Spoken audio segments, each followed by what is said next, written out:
We're joined in the media center by our top fuel winner, Leah Pruett, taking the victory here at Lucas Oil Winter Nationals. Leah, back-to-back final rounds. Ran uncontested in the final round against Justin Ashley. Justin got out of the car at the very last second after dealing with the heat. I'm going to wait for the medical professionals to give a diagnosis. But Leah, walk us through your race day. Most importantly, that moment where you realized that you were going to have a solo run to victory at the Winter Nationals. Sure. Well, I first want to say, and I hope Justin is doing well. I mean, first and foremost, because we know how big of a competitor that he is. So for anybody to get out of the car in a final round at an event like this shows, I mean, that he was being smart for what is best for him. And I think it also shows how much, to a degree, of athletes that we are, and how important it is to take care of our bodies and our mind and everything of that sort. But that moment, when he got out of the car, I couldn't see, and I could see things happening. Todd going over to Don, letting him know that it looks like we were having a single. I mean, I comprehended it, but I didn't want to be honest. I really wanted to have a final round. Leading up to that final round, I was thinking about when I'd race Doug in the final and close races and bringing home and feeling extremely, extremely proud and really being up on the tires. So I changed my mentality from being up on the wheel, which I've been trying to knock at, to do whatever it takes to not, like, if anything happens, get down there, make sure it goes straight, get out of it, be more of the safe zone than the, like, want to choke someone out zone. So just do as we normally do. And at the end of the day, I thought about it and I go, I don't think I've seen as many win lights in my life as I've seen here on this racetrack. From the junior days to the number of times that we've won in the years previous to today, and during qualifying, because we have the win lights back. It was very nice, incredible to see. But the most impressive part for me of today was how our team has continued to persist and persevere and grow into the success region that we have right now. Let's go back to the darkness before the dawn that was oiling the track at Vandermeer Speedway. That seemed to be rock bottom for a team that struggled since that moment. You stood on the starting line, you promised the fans face to face that you would get it right the ship, that you guys would be back. Since that moment, you've made back-to-back finals and you've won a race. Take me to that moment, and what did you guys say behind closed doors with the team? Sure, and that is some might think a difficult thing to do, to promise in front of hundreds of thousands of people and on TV and all that. But when you truly know what your team is capable of and what Don as an owner and a leader is capable of, I mean, we had a conversation previously before that. He goes, Lee, you know why I'm here, right? And I said, to win. He goes, to win championships. And sometimes the ship needs a little bit righted. And that was clearly our lowest point and a very simple mistake that really brought us not to our knees by any degree, but we had a team meeting that afternoon at the end, and we started positive, we dug into the issues, and then why did those issues happen? And how do we make sure that they don't happen again? Don had our back all the way, and what do we need? Now, we didn't change anything. We didn't get new personnel, we didn't get new parts, we had a new mentality. And it really came from our support system, from Dodge, Mopar, SRT, Don, Sparkling Ice, Pennzoil. Everybody that we have that start the season off thinking we're going to blow out the gate and win the Winter Nationals, stuck with us to literally win the Winter Nationals, even though middle of the season.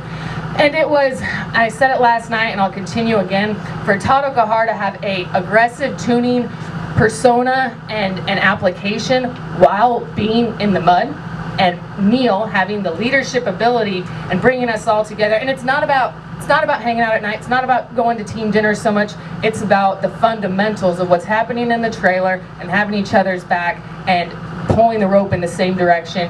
And we had been doing that, but we really got in sync together, and that's what makes me the most proud about this win, is because of the progression over the last couple of weeks of what it's taken. And this team, this Dodge SRT Sparkling Ice Spike team, definitely deserved every bit of this win, no matter how it came. The win light is it's objective, so I'm very proud for them. Someone had told me this week, they said, well, I think one word to describe you, Leah, is intense. What do you think about that? I think thank you.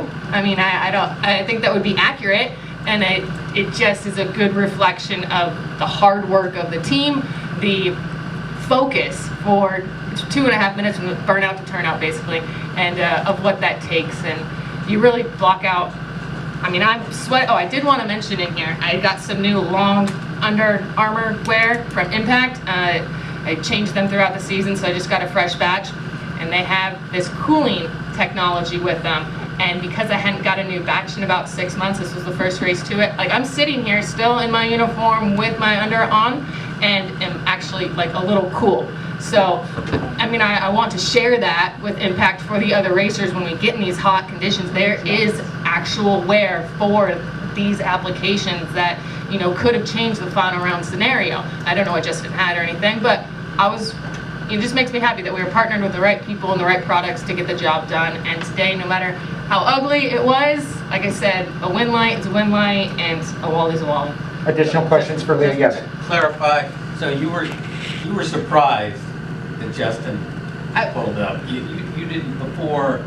You didn't have an inkling that something was wrong, or you did? I didn't quite follow that. I did have an inkling because he got in the car. He got in the car at the same time as me, and then once my crew member was done strapping me in and I could see in front of me, I then saw Justin in the tow vehicle. I mean, I kind of had like a double take but he was just in the race car, and he was getting cooled down. So I was, when I say I was surprised that he got out of the car initially and they were not able to compete in the final round, is just because that just shows how much strain his body was under, because he is a mentally strong individual and a fighter, and very much in shape. So I was. And they took him away. That wasn't the tow vehicle that took him away, I don't think. I have no idea. I was down there. He was in his tow vehicle. He was? Justin was, Okay. yes. Yeah. And I spoke with Justin's dad. Again, I'm not a medical professional, but Justin's dad, Mike Ashley, said that Justin was feeling a little dizzy before the run, and that even for a world championship, he would never put his son in a situation where he would ask him to make a run. They decided to get out of the car and back to the pits, but we'll leave it to the medical professionals. Any other questions for Leah, our top fuel winner? I have one final question, Leah. You've been a face of NHRA drag racing for a while now. You've always been very aggressive and forward-looking when it comes to social media and your presence out there, but it has been amplified dramatically since you became engaged. And I want to talk a little bit about dealing with all of that and kind of bringing NHRA drag racing and what you do to an entire new audience of people who are now getting to know Leah Pruett, and maybe they're involved in SRX racing. I saw Marco Andretti giving you a big thumbs up on Instagram. Like, that aspect of your brand now that you've won this race, what has that been like? I think it falls in line with great synergy with Tony winning the SRX championship. And for those that don't know what that is, 6 races on CBS, a superstar racing experience that he was founder of, and won a couple races, won the championship, and so that got more viewers for him. And at the same time, we were going through our struggles with the team and then gaining success. And so people have followed along in all different aspects, I'd say.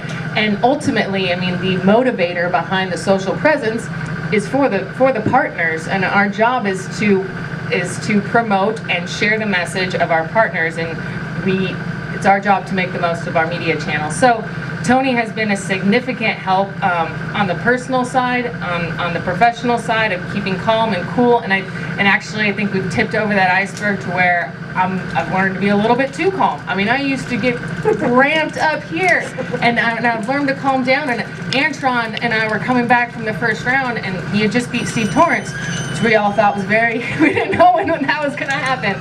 And I'm like, Antron, tell me, what does it take, the difference between a very important round on the line and when you're just qualifying? What is there, one extra special step? And we had the same conversation we've had 5 times before. But ultimately, I go to my teammates.